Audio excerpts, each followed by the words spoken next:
కాకరకాయ తోటకూర బెండకాయ కర్రీ. కాకరకాయ తోటకూర బెండకాయ కర్రీ చేయి విధానం. తోటకూరని మరుసటి రోజే సన్నగా కోసుకొని మంచిగా దాన్ని తుడిచి కొద్దిగా గాలికి మంచిగా ఆరబెట్టుకోవాలి.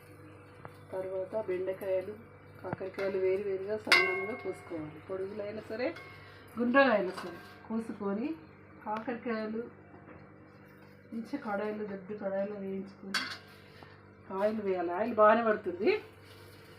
ఆయిల్ వేసుకొని ఆవాలు జీలకర్ర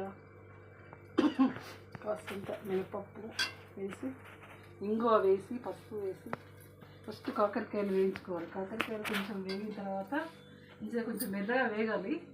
వేగిన తర్వాత బెండకాయలు వేయాలి.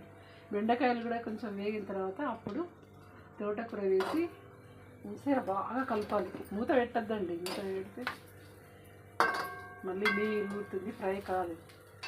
ఇక ఇలా చేసుకోవాలి.